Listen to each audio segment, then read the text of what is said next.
Hi friends, তো আজকে চলে এসেছি খুব মজাদার একটা আমের তেল ডালের রেসিপি নিয়ে। তো এই রেসিপিটা বানানোর জন্য আমি প্রথমে আমগুলিকে কেটে হলুদ লবণ দিয়ে প্রায় 4-5 ঘন্টার মতন রোদে শুকিয়ে রেখেছি। অ্যাকচুয়ালি আমও বেশি ছিল না, মাত্র 2টা আম। আর এই 2টা আম ও নিয়ে এসেছিলো বাজার থেকে, এমনিতে কাঁচা আম কিনে নিয়ে এসেছিলো লবণ মরিচ দিয়ে খাবে বলে অফিসে গিয়ে।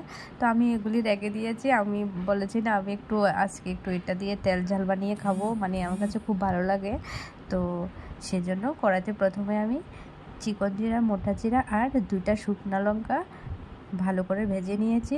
তারপরে সে কড়াইতে একটু তেল দিয়ে একটা শুকনো লঙ্কা দিয়েছি। যেহেতু আম বেশি নেই, তেলের পরিমাণটা একটু বাড়িয়ে দিতে হবে, কারণ আমগুলি মানে তেল বেশি দিলে, যেহেতু এটা তেল জাল, তো তেলটা একটু বেশি লাগবে।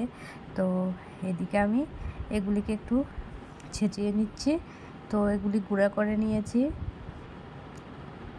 তারপরে আমগুলিতে একটু হালকা, যেহেতু প্রথমে হলুদ আর লবণ দিয়ে মেখে রেখেছিলাম, সেই জন্য অল্প একটু হলুদ আর অল্প একটু লবণ দিয়েছি, বেশি দিইনি।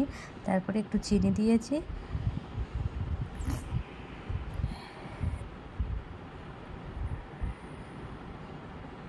তো ভালো করে কষিয়ে আমি যে মোটা জিরা, চিকন জিরা আর শুকনো লঙ্কা পেস্ট করে রেখেছি, মানে গুঁড়া করে রেখেছিলাম, এগুলি দিয়ে দেব।